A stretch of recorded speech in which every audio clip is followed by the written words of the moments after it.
welcome. Thank you for spending the time with me. Thank you, my pleasure. So listen, I think my opening place has to be something that's always intrigued me.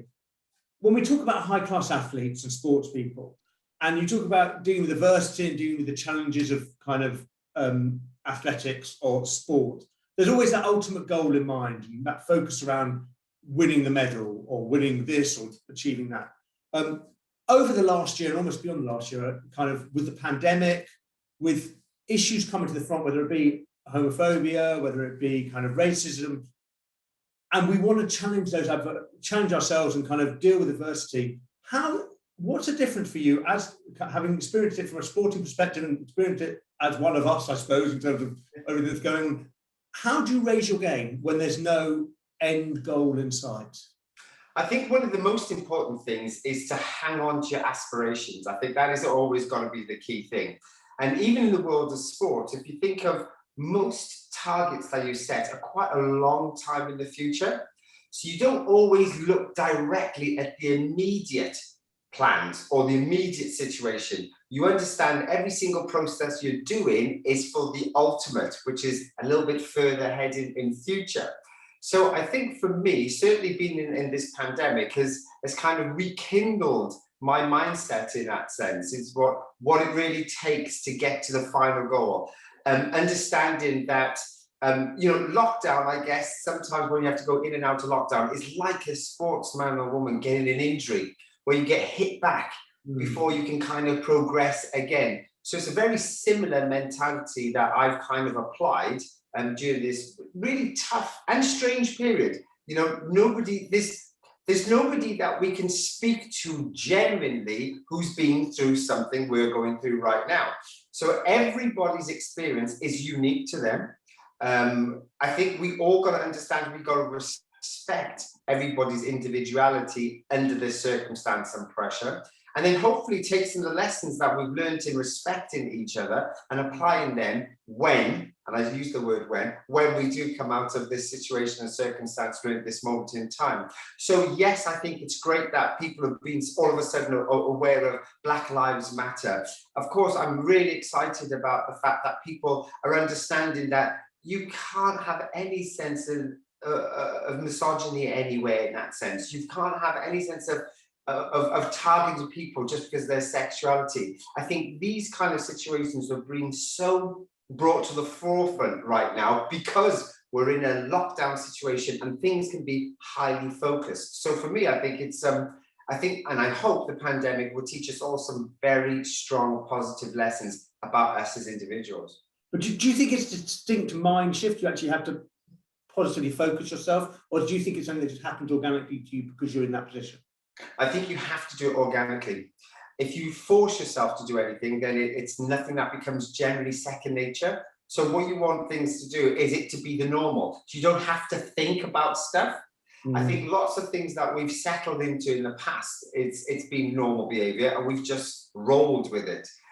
So now perhaps we should just address issues a little bit closer to our thought pattern initially, and then make it the norm. So it will happen organically, but you've got to have information to be able to make that work. You can't just chuck a seed into the soil and think, well, just grow.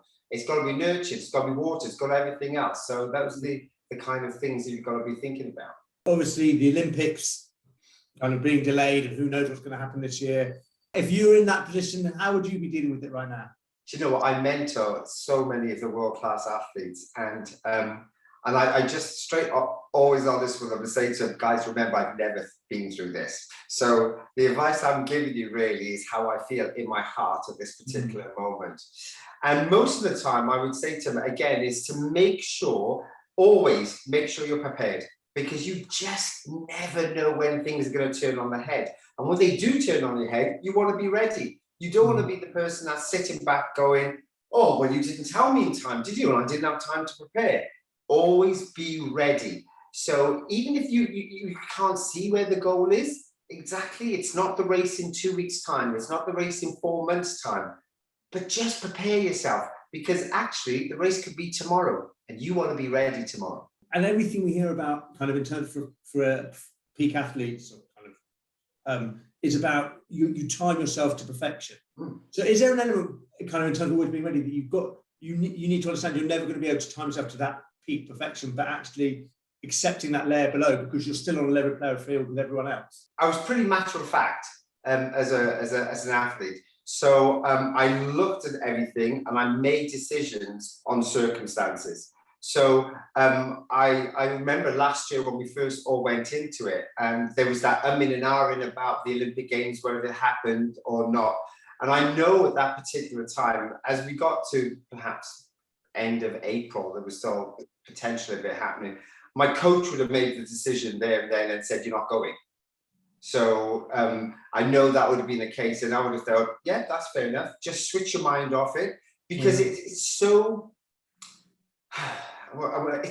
draining when a carrot is dangling there all the time, but you're not sure how far this carrot is going to come or close to you, and if you're ever going to get it. And it's so mentally draining, because sports training is not easy. Don't let anybody kid you. It's tough. It's tough. And you're putting yourself through it on so many different levels, physically, mentally, have to deal with injuries, dealing with your family, your friends, cutting them out of your life so you can be very selfish to get to the very top of your game. So when there's that circumstance where you're unsure of what you're going to do, make the decision early and stick with it. So even if at the end of April, my coach had said to me, "You're not going," and then come the end of May, they said, "Well, it's going to happen," my coach would have still kept me out of it.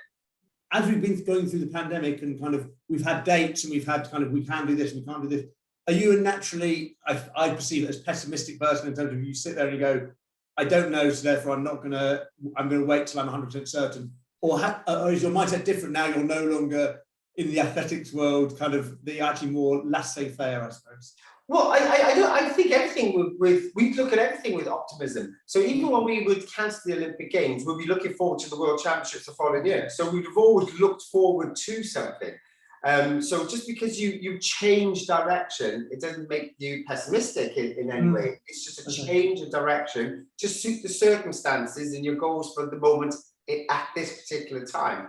So no, I don't think I've changed in that sense. I guess the biggest difference is now that I don't have the physical side of it I have to worry about, and that makes life so much. No, if you have a duvet day, everyone's like, exactly, it's acceptable.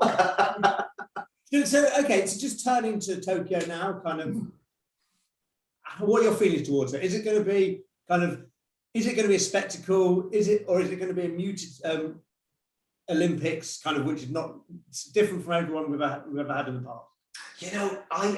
I was talking very recently about this to some friends, and we were chatting about how will it feel. They were asking me, "Oh, do you think you'd be disappointed there was no foreign travellers in our business?" And I would say, to be honest, just give me the Olympic Games when I was a runner. If I could just get to the Olympics, I'll take it. And then I also turned it a little bit on the head and I said, can you imagine if there was only British fans allowed at London 2012? It would have been an exceptional Olympic Games again. There were so many people who wanted to be involved in Olympics who couldn't be. Yeah. And so if you can imagine that is going to happen in Japan. They've got a population of nearly 300 million. So each stadium will be full, no doubt. They're a complicit kind of nation in themselves as well. So they'd be most probably directed to go where they need to go to fill up the stands and stadiums, and they will go and they will enjoy it. I've competed many times in Japan and I've loved it. I mean, they are genuine sports fans and they love running. I mean, they have a huge background in marathon running, especially distance running. So, they absolutely adore it. So I think it'll be a great success anyway. Right now, how important is sport for all of us, and how important is it that the Olympics does take place and provides that spectacle? A couple of reasons. I mean, for individuals in that sense, I always say, get out there and do something. I always say that, get out and do something, some kind of activity, even if it's just walking. Please just go out and walk and enjoy the environment. Our bodies are not designed to be doing what I'm doing right now, what you're doing. It's designed itself to move. So get out there and move. Find something that you will enjoy, because there will be something. And I think for the Olympic Games, for us to watch it, it's always great. I mean, for me, I always marvel over some of the incredible things that these young athletes do nowadays. And And it's a huge celebration for them, you know, of all the hard work, the dedication and commitment. It's something that dreams are made of. Not everybody can be an Olympian. You know, more people a year, I think, kind of get MBEs and OBEs and knighthoods than become Olympians in Great Britain. So when you think about it in those terms and how we regard MBEs and OBEs, then you can really see that how important to be an Olympian is. So, you know, enjoy it and celebrate really what they're doing, because it is incredible, really. Colin Jackson, thank you so much for your time today. It's really appreciated and always a pleasure to speak to you. My pleasure. Take care.